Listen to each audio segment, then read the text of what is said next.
They say, give me back my triangle that you made and give me some extra money so that you understand you shouldn't do it. And the firm goes, okay, I'll write your check. Cost of doing business next. They come after you personally. The firm doesn't back you up. You are the one who could spend a year in the slammer. You are the one who could pay $50,000, right?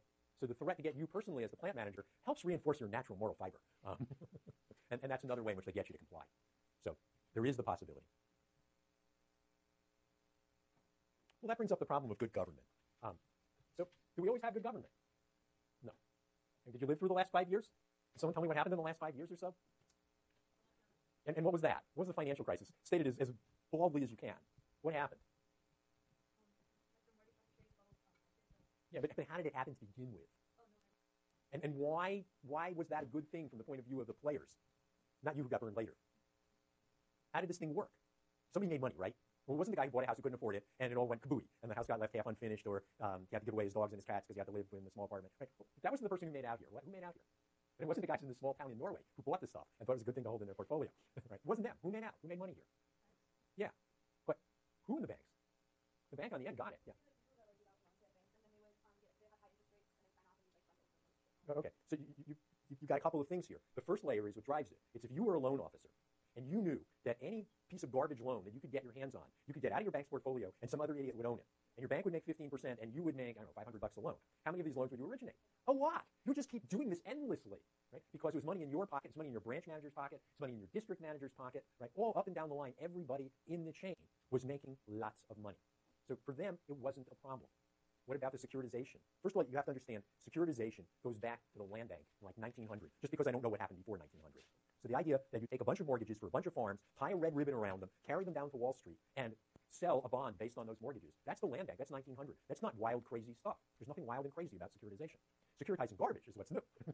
Right? What about the guys who securitized it? The guys who tie the ribbon around it and find someone to buy it? Did they get paid? Yeah. So long as there's an idiot on the far end who believes that people who have no income are going to make their mortgage payments, and an idiot on the near end who believes that taking out a mortgage you never can pay for is a good idea, then everybody in between is going to have fun. And that's what happened. Right? So where was the government? Where was your government?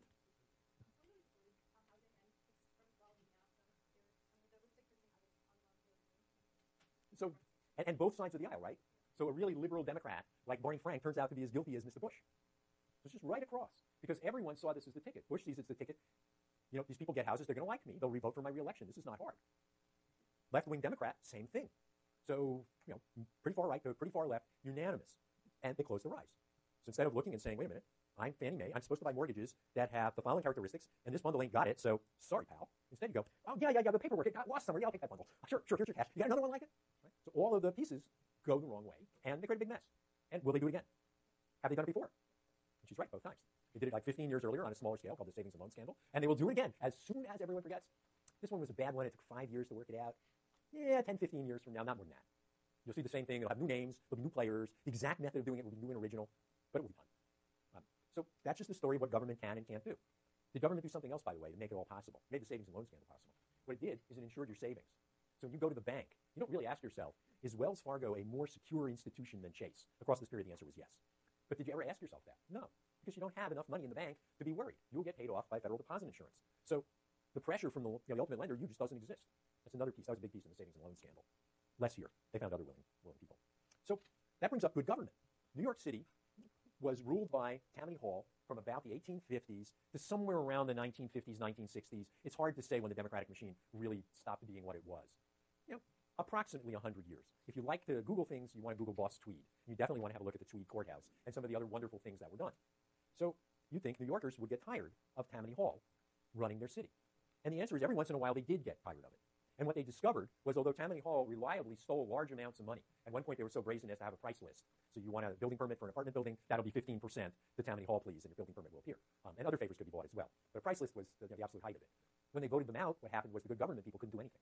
So Tammany Hall would build your neighborhood park. It would find a job for your brother Joe, who drank a little too much all the time, and so on and so forth. And when you got rid of them, you got the good government people. They wouldn't build the neighborhood park. They wouldn't actually keep the streets in repair. New neighborhoods wouldn't go up in New York. New buildings wouldn't get built. And everyone was miserable. And they voted Tammany Hall back in. So good government is not the obvious answer either. Good government would be what you would think of if you thought Republicans before Reagan. Think Eisenhower, Nelson Rockefeller, people like that. That's what you think of as good government. Fiorello LaGuardia broke up Tammany, and he was pretty successful. Politicians have come up with new words for what we would call regulatory capture. So economists look at a regulatory scheme like a Public Utilities Commission, and their minds immediately go into overdrive and they think, wait a minute, if only you could get the Public Utilities Commission to up the price of electricity by a couple of hundredths of a cent, a couple of mils, then there'd be a lot of money to be had. So how do the companies work? Well, the companies are now going to try to get the PUC to do what they want. Well, who appoints the PUC? Usually governors. How do governors get elected? Some combination of contributions. In the old days, contributions from the labor movement in terms of people who ring doorbells and the like, and contributions from industry and green dollars, and taking positions that were not horrible for the electorate. It's just a combination of this stuff. So here you are, you're a utility company in the good old days, and what you're going to do? Well, Mr. Governor, I see you need to be reelected here.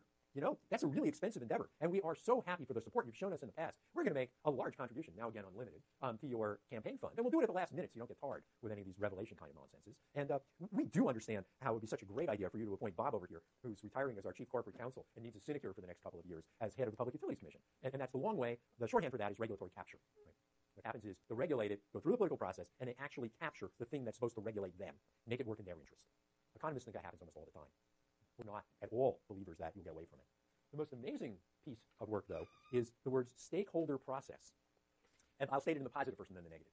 So you need to regulate the fishing industry, because otherwise we'll take all the fish and they won't exist. How do you regulate them? Well, you get the stakeholders together, the people who have an interest in the fishing industry, because those people really know their industry and they're going to do it right. And create a fisheries management council, and a creation of the United States. You give it the powers to regulate the fishery, and you appoint fish processors, fishermen and women, and that's a majority, and then a representative from the Coast Guard and a representative from NOAA, the fisheries agency itself, and I think it's 2 public representatives or something. And you do that in 1976, and by 1983, all the fish are gone. Does this surprise you? Well, no. I mean, on the one hand, it was what people like Representative Miller would describe as a stakeholder process, and that takes the pressure off of him, because as your representative, if I can get the people in the room and they agree on something, and they're the stakeholders, then no one's going to get mad at me as the representative who was responsible to you, the citizens. So that's better for me. On the other hand, it's just pure out-and-out regulatory capture, and it was engineered to be captured. It wasn't just they went in and later figured out how to get it. It was absolutely engineered from the beginning to be literally the foxes watching over the chickens. And that's another way of stating a stakeholder process. No, that did not work. They were not good government types in the end. And now the law has been changed, and we don't know whether or not the changes are sufficient to make them behave. Tune in 4 or 5 years. But my take is that the changes in the law plus the destruction of the fisheries has actually created a new regime there. Who are the big 4? You're all Californians. I'm not. I'm a New Yorker. I should know the big 4. I can name Stanford. Anyone get me the other 3? You know who they are, at least? Do you take California history? Do you know about robber barons? You know about people who own railroads in California? No? This is truly sad. Okay. Yes, Crocker. Hartford, Huntington? Is that it? And there's Googling out there. You can find them for us. Google will deliver. Okay, Google. Who are the big 4? It should deliver. Well, the major interests in California were things like railroads, real estate, and they actually just flat out owned the state government for a while. Where people would, in those days, they would have talked about railroad interests. The word interest in those days was pejorative. I don't know what you'd use today. But if you said the railroad interests, that meant a conspiracy to screw the public, which was you. Right? That's what it would have meant in its time. And even better is if a politician came to a meeting and you didn't like them because they were owned by the railroad interests, they were not polite public meetings, and you would stand in the back screaming, "Sold, sold, sold, sold," and try to drown the guy out. So the idea of being rude to speakers isn't new. We've got to figure out who the big 4 were, how California used to work. So I think I've made my case for government is not always going to do what you think it is going to do, and that regulation will not necessarily do what the law said. It may, in fact, serve much narrower interests, either interests of people who bought the politicians or very narrow local interests. When you get to your problem set, you'll see a famous example of where some very narrow local interests got a senator to be in favor of a project that was beyond absurd. So that's in your problem set. There is this thing called voluntary environmentalism. And there actually is a program where an industrial group can come forward to the EPA and effectively set the regulations themselves. And the program actually works. And you can tell the story in a bunch of different ways. I like the first way, which is called bargaining in the shadow of the law. So if you don't regulate yourself, then the EPA will do it for you. Sort of like eat your vegetables and you get to choose, or your parents will choose. And if your parents choose, there's a big probability it's going to be Brussels sprouts. And if you choose, it might be something edible like raw carrots. And that's roughly the problem the industry has. The industry understands how it works pretty well. And so it can come up with a proposal on regulation that does the minimum damage to itself and still meets what the EPA wants. Whereas if the EPA does it, then it depends upon a process in which you have hearings and the industry says what it thinks, and other people are really very extraneous, come in with masks and green suits and scream no pollution, no justice, no peace, and stuff like that. And who knows what will come out of that soup. So the idea that someone would choose to regulate if they thought the EPA was going to do it to them is not crazy. That's one way of telling the story. That's the way I would tell it. The other way of telling the story is closer to the toxic release inventory. So the toxic release inventory is voluntary. Your company doesn't have to list. And if you like these things, go Google TRI, go find the TRI, go find your favorite company and see what they release. Because if your company doesn't list in TRI, then that's a signal they must be doing something horrible. And you can bet that if they're a big company, then the environmentalists are going to start going after them and figure out what horrible thing did you do. On the other hand, if you list and you end up in the top 10, then you'll end up on the top 10 polluters list. And that's bad for business. So there's an interesting paper by Jason Skorst that says roughly, if you weren't in the top 10, and then they changed how things were done, which they did a couple of times, and because of their change, you ended up promoted into the top 10, then the next year you'd be out of the top 10. So being in the top 10 is so bad for business that as soon as you're there, you go out and you clean up until you fall into number 20 or something. So TRI actually seems to have an effect. People do not want to be the polluter who is out there in the open and obviously found. There's another paper by Lynn Barrage that we all saw recently, and that paper says roughly that the costs to BP for spilling oil lasted the entire time this was going on, but not after that, and were quite large during the time the thing was spewing oil. So being seen as a polluter cost them, if I remember right, 3 or 4 cents a gallon on their gas during the several months in which the well was out. That would be other evidence that being a good environmental citizen may well be good for the bottom line. Or maybe you'd want to put it that the other way. You'd want to say being one of the biggest environmental rogues would be bad for your bottom line. And maybe that's a better interpretation of the evidence. So there is voluntary environmentalism. And that's what I have to say about those 2 chapters. Now I'm going to go on and talk about discounting for a bit, unless you want to talk about any of that for another minute. You want to do anything there? We want to move on to discounting. Okay? We shall discount. Where's my interest rates and stuff?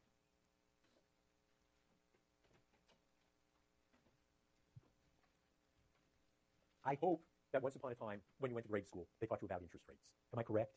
Not that you remember it now, but you remember being taught it? All right. Good enough. I hope not to exhaust the knowledge that you were taught then.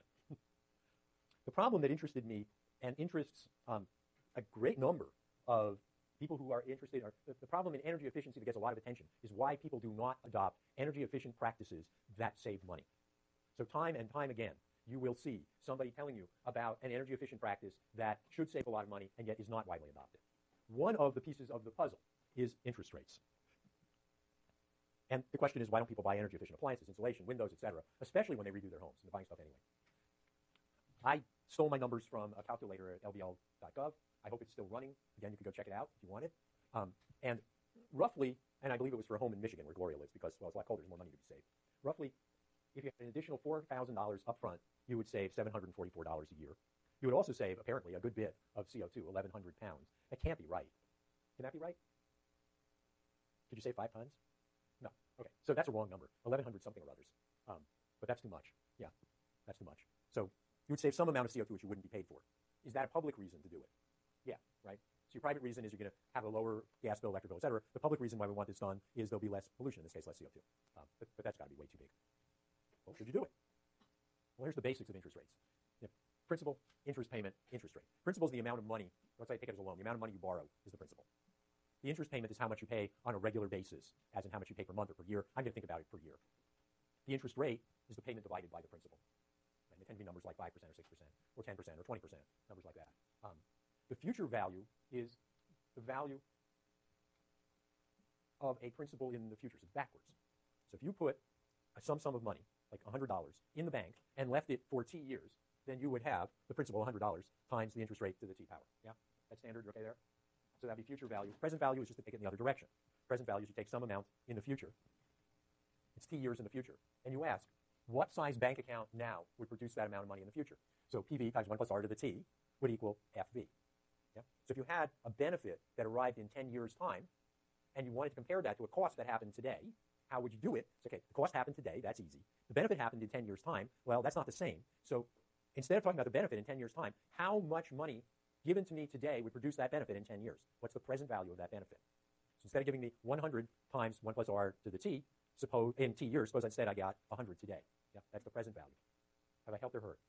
You're not sure. Anyone want to say?